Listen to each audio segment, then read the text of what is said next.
യുദ്ധമുഖത്ത് അപ്രതീക്ഷിതമായിരിക്കുന്ന ചില നീക്കങ്ങൾ ബുദ്ധിപരമായ രീതിയിൽ നടത്തും ചില രാജ്യങ്ങൾ. യുദ്ധമുഖത്ത് അപ്രതീക്ഷിതമായിരിക്കുന്ന ചില മണ്ടത്തരങ്ങളും ചെയ്യും. അത്തരം ഇറാൻ്റെ ഭാഗത്തുനിന്ന് വന്നിരിക്കുന്ന വലിയൊരു മണ്ടത്തരത്തിന് യഥാർത്ഥത്തിൽ അലി ജാരിജാനി വധിക്കപ്പെടാനുള്ള കാരണം അതാണ് എന്നാണ് വിലയിരുത്തുന്നത്. അതിൻ്റെ കാര്യം പറയുന്നത്, ഇസ്രായേലിനെ സംബന്ധിച്ചിടത്തോളം ഇസ്രായേലിൻ്റെ മന്ത്രിമാർ, ക്യാബിനറ്റ് റാങ്കിലുള്ളവർ, സൈനിക മേധാവികൾ, ഏറ്റവും വലിയ നേതൃസ്ഥാനത്തിരിക്കുന്നവർ ഒരിക്കലും യുദ്ധമുഖത്ത് പ്രത്യക്ഷമാവില്ല.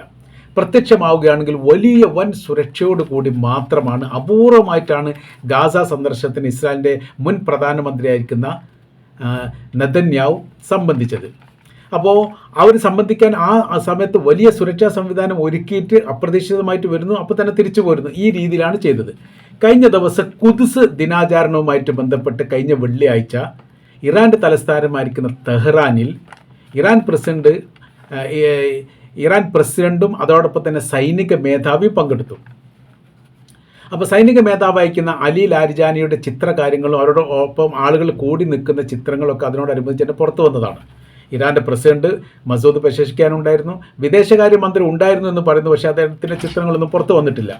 ഇസ്രായേലിൻ്റെ ഹിറ്റ് ലിസ്റ്റിലുള്ളവരാണ് ഇറാൻ്റെ പ്രസിഡന്റ്, വിദേശകാര്യമന്ത്രി, പ്രതിരോധ മന്ത്രി, പിന്നീട് IRGC ആയിട്ട് ബന്ധപ്പെട്ട മേധാവികൾ എന്നുള്ള കാര്യങ്ങൾ കൃത്യമാണ്. മഹായുദ്ധം ഇവിടെ നടക്കുന്ന സമയത്ത് ഒരിക്കൽ പോലും അത്തരം പബ്ലിക് വേദിയിൽ അവരിറങ്ങി നടന്നത് ശരിയല്ല. രാഷ്ട്രീയപരമായിട്ടുള്ള നിരീക്ഷണം അങ്ങനെ തന്നെയാണ്.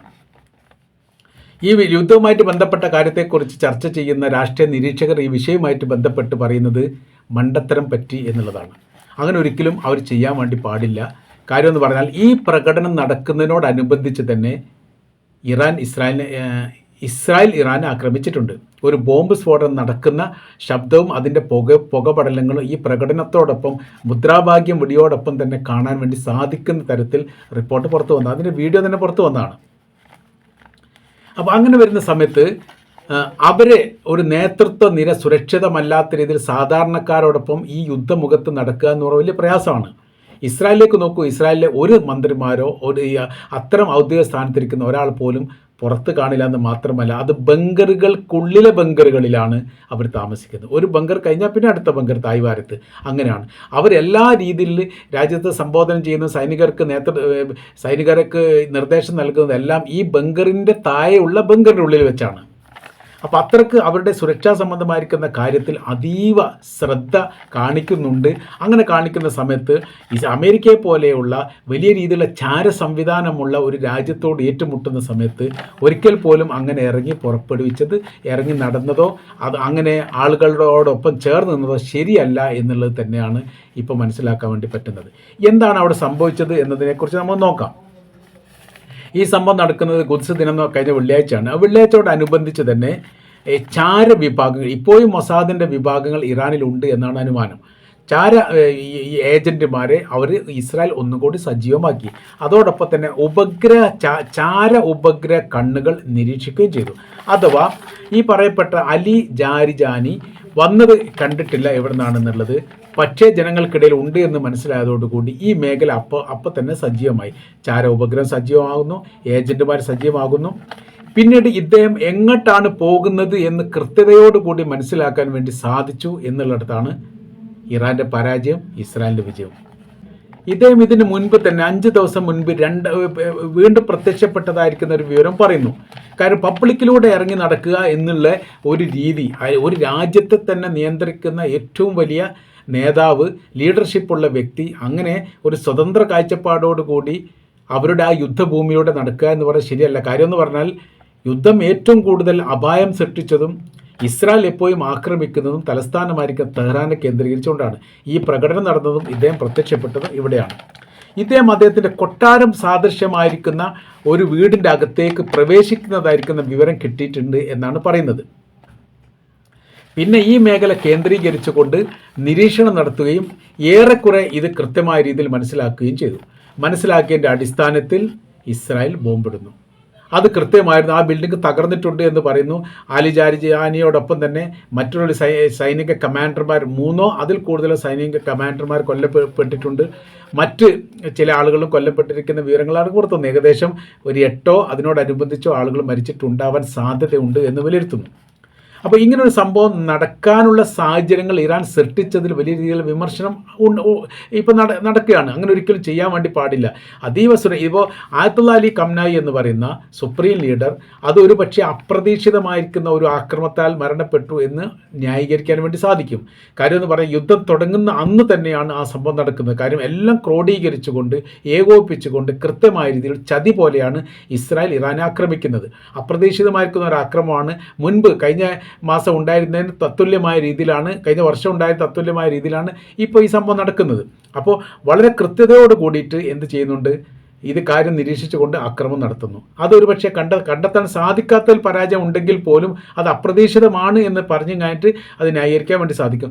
പക്ഷേ രണ്ടാം ഘട്ടത്തിൽ എന്ന് പറഞ്ഞാൽ വളരെ കൃത്യതയോടുകൂടി ഇവർ വീട്ടിലേക്ക് തിരിച്ചു പോകുന്നത് മനസ്സിലാക്കിക്കൊണ്ട് ഇസ്രായേലിനെ ആക്രമിക്കാനുള്ള അവസരങ്ങൾ ഇവിടെ ഉണ്ടായി എന്നുള്ളത് വലിയ പോരായ്മയായിട്ട് തന്നെ നിലനിൽക്കുകയാണ്. അപ്പോൾ നമ്മൾ പറഞ്ഞു വരുന്ന വിഷയം എന്ന് പറഞ്ഞാൽ യുദ്ധവുമായിട്ട് ബന്ധപ്പെട്ട കാര്യം വളരെ ശ്രദ്ധയോടുകൂടിയും സൂക്ഷ്മതയോടുകൂടിയും നിരീക്ഷിക്കുകയും കൈകാര്യം ചെയ്യുകയും ചെയ്തിട്ടില്ലെങ്കിൽ വലിയ അപകടം ഉണ്ടാവും. കാര്യം മറ്റുള്ള രാജ്യത്തെ ആക്രമിക്കാനുള്ള തന്ത്രത്തിന് അപ്പുറമായ രീതിയിൽ ഇറാൻ വിജയിക്കുന്ന 2-3 കാര്യങ്ങളുണ്ട് വളരെ പ്രധാനം. ഒന്ന്, അവരുടെ ആയുധ നിർമ്മാണം. രണ്ടാമത്തത് നിർമ്മിക്കുന്ന ആയുധത്തിൻ്റെ ശേഖരണം. മൂന്നാമത്തത് അവരുടെ ബങ്കറുകൾ. ഇതെല്ലാം ലോകോത്തര നിലവാരമുള്ളതാണ്. അതുകൊണ്ട് തന്നെയാണ് കീഴ്പ്പെടുത്താൻ വേണ്ടി സാധിക്കാത്തത്. പിന്നീട് അവിടെ പേഴ്സണൽ ട്രൂപ്പായിട്ട് 1,00,000-ഓളം സൈനികർ പേഴ്സണൽ ട്രൂപ്പായിട്ട് പ്രവർത്തിക്കുന്നു. ഈ പേഴ്സണൽ ട്രൂപ്പ് എന്ന് പറഞ്ഞാൽ അവർക്ക് യൂണിഫോം ഉണ്ടാവില്ല, അവരാരാണെന്ന് ആർക്കും അറിയില്ല. അങ്ങനത്തെ 1,00,000-ഓളം സൈനികർ അവിടെ പ്രവർത്തിക്കുന്നുണ്ട്. അപ്പോൾ ഇവർ സാധാരണക്കാർക്കിടയിൽ ഒരുപക്ഷെ ഉണ്ടാവാൻ സാധ്യതയുണ്ട്. ഈ സൈനികർക്കിടയിൽ ഏതെങ്കിലും ചാരപ്രവർത്തനം ഉണ്ടെങ്കിൽ അത് കണ്ടുപിടിക്കാൻ വേണ്ടി സാധിക്കുന്ന തരത്തിലുള്ള സംവിധാനങ്ങളുണ്ട്. അങ്ങനത്തെ ഒരു വല്ലാത്ത ഒരു ഗ്യാങ്, ഒരു വിഭാഗം അവിടെ ഉണ്ട് എന്നുള്ളത് അമേരിക്കയ്ക്ക് വലിയ പ്രയാസം ഉണ്ടാക്കിയ കാര്യമാണ്. അപ്പോൾ ആ കാര്യത്തിലെല്ലാം അവർ വിജയിക്കുന്നു. പക്ഷേ നേതൃത്വത്തിന് കൃത്യമായ രീതിയിൽ സുരക്ഷ നൽകുന്ന കാര്യത്തിൽ പരാജയപ്പെടുന്നു. ഈ പരാജയം ഒരു യുദ്ധമുഖത്ത് വലിയ രീതിയിൽ ആഘാതം ഉണ്ടാക്കുമെന്ന കാര്യത്തിൽ സംശയമില്ല. ഇപ്പോൾ ഏതായിരുന്നാലും ഇതിന് തിരിച്ചടികൾ, ഭയാനകമായിരിക്കുന്ന തിരിച്ചടികൾ തന്നെ ഇപ്പോൾ ഇസ്രായേലിൻ്റെ അകത്തേക്ക് ഇറാൻ നടത്തിക്കൊണ്ടിരിക്കുന്നു. കഴിഞ്ഞ 3 ആഴ്ചയിൽ നടത്തിയിരിക്കുന്ന ആക്രമണത്തേക്കാൾ കഠിനവും കഠോരവുമാണ് ഇപ്പോഴത്തെ ഇറാൻ്റെ ശക്തിയുള്ള മിസൈലിൻ്റെ ആക്രമണം എന്ന് അവിടുത്തെ സ്ഥിരീകരിച്ച വിവരങ്ങൾ പുറത്തു വരുന്നു എന്ന് പറയുന്ന സമയത്ത് മരണങ്ങൾ ഇസ്രായേൽ സ്ഥിരീകരിച്ചിരിക്കുന്നു എന്ന് പറയുമ്പോൾ ഏറെക്കുറെ ഇതൊക്കെ യാഥാർത്ഥ്യമാണ് എന്ന് മനസ്സിലാക്കാൻ വേണ്ടി പറ്റും. ചില സോഷ്യൽ മീഡിയയിലൊക്കെ 100-ലധികം ഇസ്രായേലുകൾ കൊല്ലപ്പെട്ടിരിക്കുന്ന ആക്രമണമാണ് ഇപ്പോൾ 2 ദിവസത്തിനിടയിലായിട്ട് അല്ലെങ്കിൽ ഒരു രാത്രിയോട് കൂടിയിട്ട് ഇറാൻ നടത്തിയത് എന്നുള്ളതാണ്. അതുകൊണ്ടാണ് അവർ 2 സ്ഥിരീകരിച്ചത്.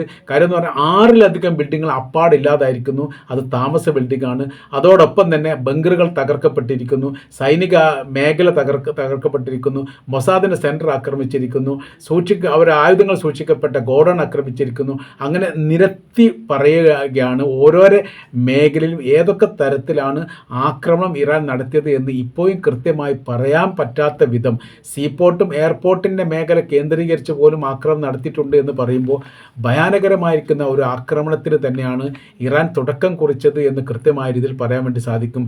ഇത് നാശത്തിൽ മാത്രമേ അവസാനിക്കൂ എന്ന് ഇറാൻ്റെ വിദേശകാര്യമന്ത്രി പറയുന്നത് ഏറെക്കുറെ സത്യം തന്നെയാണ്.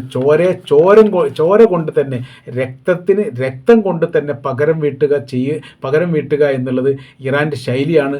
തങ്ങളത് പ്രയോഗിച്ചിരിക്കുന്നു. ആ പ്രയോഗത്തിൻ്റെ കഠിനമായിരിക്കുന്ന ശിക്ഷയാണ് നിലവിലെ സാഹചര്യത്തിൽ ഇസ്രായേൽ അനുഭവിക്കുന്നത്. അത് അവരനുഭവിച്ച് വരുന്നേ ഉള്ളൂ. ഇനിയും കഠിനമായിരിക്കുന്ന ശിക്ഷ അനുഭവിക്കാനുണ്ട് എന്നുകൂടിയാണ് ഇറാൻ്റെ ഭാഗത്തുനിന്ന് ഈ വിഷയവുമായിട്ട് ബന്ധപ്പെട്ട് വരുന്ന റിപ്പോർട്ടിൽ നമുക്ക് കാണാൻ വേണ്ടിയിട്ട് സാധിക്കുന്നത്.